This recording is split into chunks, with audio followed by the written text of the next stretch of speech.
Tinggalkan hiruk-pikuk di luar sana.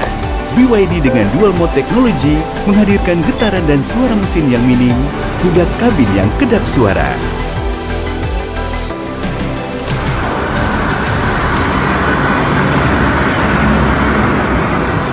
Senyapnya menenangkan, menjaga kedamaian hingga sampai di tujuan. Fearless, feel more.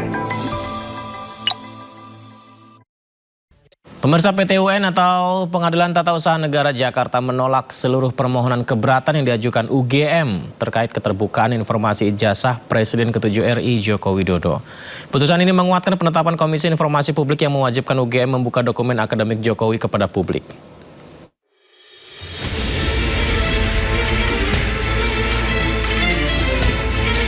Pengadilan Tata Usaha Negara Jakarta menolak seluruh permohonan keberatan yang diajukan Universitas Gadjah Mada terkait keterbukaan informasi ijazah mantan Presiden Joko Widodo. Putusan ini menguatkan penetapan Komisi Informasi Publik yang mewajibkan UGM membuka dokumen akademik Jokowi kepada publik. Selain menolak banding UGM, Majelis Hakim juga membebankan biaya perkara sebesar Rp648.500 kepada pihak UGM. Tim kuasa hukum bongkar ijazah Jokowi atau Bonjowi, Edi Hardu, menyebut putusan ini adalah kemenangan demokrasi. UGM pun diminta untuk segera membuka dokumen akademik milik Jokowi ke publik. Kemenangan rakyat, kemenangan demokrasi. Salah satu unsur penting dalam demokrasi itu adalah keterbukaan.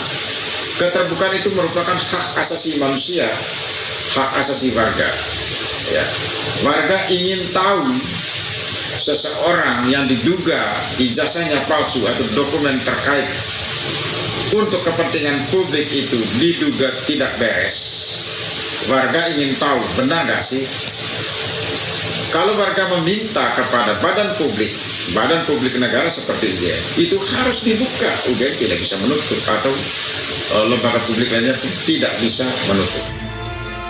Sementara Wakil Ketua Pradi Bersatu, Lecumanan, mengatakan pihaknya tidak keberatan dengan putusan PT UN yang mewajibkan UGM membuka dokumen akademik Jokowi kepada publik. Ya kan, terkait dengan publikasi ijazah sertifikat Pak Jokowi ini 2 tahun yang lalu, ya kan, bahwa seseorang bernama Dian Sandi itu kan telah mempublikasi dan tidak ada keberatan dari pihak Pak Jokowi. Tidak ada yang menyampaikan keberatan, nggak ada. Ya kan, cuman kami keberatan ketika ya kan ijazah yang dipublikasi oleh seseorang bernama Dian Sandi yang kemudian diolok-olok, dijatuhkan harkat dan martabat yang kebetulan ada di foto itu, dan nama yang tertera di ijazah itu direndahkan serendah-rendahnya. Itu yang menjadi keberatan. Dalam pertimbangan hukumnya, Majelis Hakim PT UN Jakarta menegaskan hak masyarakat untuk mengetahui riwayat pendidikan pejabat negara mengalahkan klaim kerahasiaan data pribadi. Hakim menolak dalih UGM yang mempermasalahkan batas waktu permohonan informasi serta alasan perlindungan data pribadi. UGM kini wajib menyerahkan dan membuka seluruh dokumen akademik Joko Widodo ke publik. Tim Liputan Anyus melaporkan. Tersangka kasus tudingan ijazah palsu Jokowi, Roy Suryo, kembali mengajukan gugatan pra-peradilan untuk keempat kalinya kepada Polda Metro Jaya. Dalam gugatannya kali ini, Roy Suryo minta status cekal dilepas. Disampaikan Roy Suryo usai sidang pra-peradilan jilid ketiga di Pengadilan Negeri Jakarta Selatan. Roy Suryo menyebut pihaknya telah mendaftarkan gugatan pra-peradilan keempat dan sidangnya dijadwalkan digelar Jumat 7 Agustus 2026 mendatang. Pra-peradilan jilid 4 mempersoalkan sejumlah hal, khususnya tentang pencekalan oleh polisi pasca Roy Suryo dijadikan tersangka kasus ijazah Joko Widodo. Hari Jumat misalnya, silakan datang lagi untuk pra-peradilannya keempat. Ya, kita sudah mendaftarkan pra-peradilan keempat dan jadwalnya adalah besok hari Jumat. Ya, kita tunggu jam 9 ya, jam 9 pagi. Jadi itulah pra-peradilan keempat. Tentang apa? Tentang pencekalan. Ya, pencekalan dan ada beberapa ya, gitu. Tapi yang penting tentang Sidang lanjutan pra-peradilan Roy Suryo jilid 3 terkait kasus tudingan ijazah Joko Widodo kembali digelar di Pengadilan Negeri Jakarta Selatan. Sidang beragendakan penyerahan bukti dan mendengarkan keterangan ahli dari pihak termohon.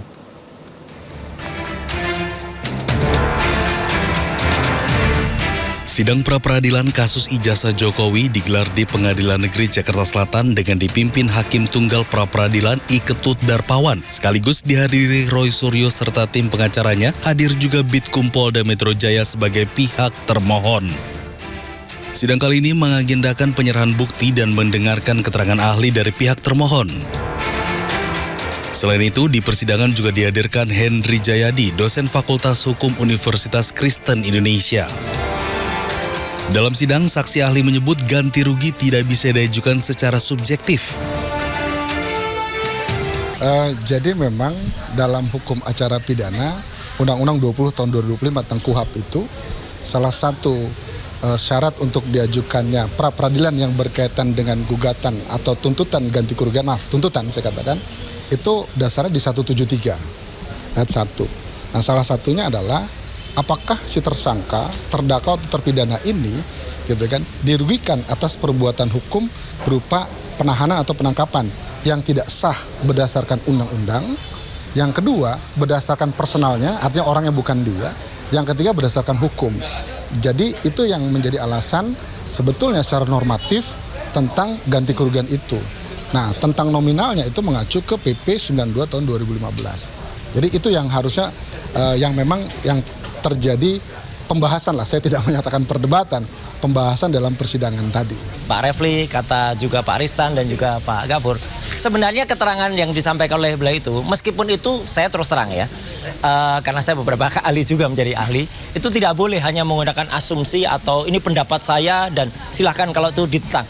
Sebaiknya dia benar-benar netral gitu. Tapi kalau kita benar-benar menggunakan pendapat dia, sebenarnya kita sangat diuntungkan. Karena pertama, ya, dia mengatakan salah dia sebenarnya. Tadi teman-teman mungkin nggak sampai melihat karena saya ngikuti betul ya.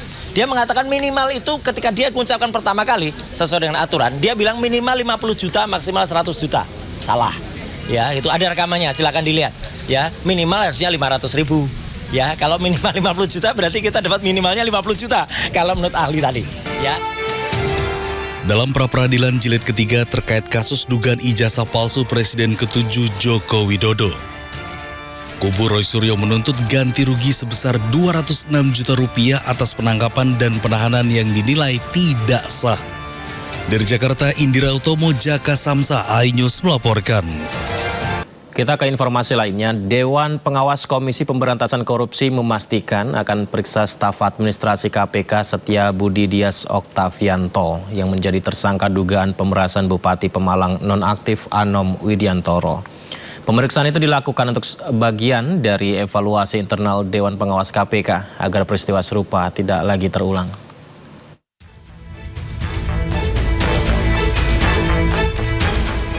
Dewan Pengawas KPK akan memeriksa anggota Polri yang berdinas di KPK sebagai staf administrasi lembaga Setia Budi Dias Oktavianto yang menjadi tersangka kasus dugaan pemerasan. Ketua Dewan Pengawas KPK Gus Rizal menyatakan pihaknya akan memproses Dias sesuai ketentuan yang berlaku, sekaligus sebagai bahan evaluasi di internal KPK agar peristiwa serupa tak terulang kembali. Tentu kita akan memproses sesuai dengan ketentuan yang berlaku. Apakah masuk ke dalam kode etik?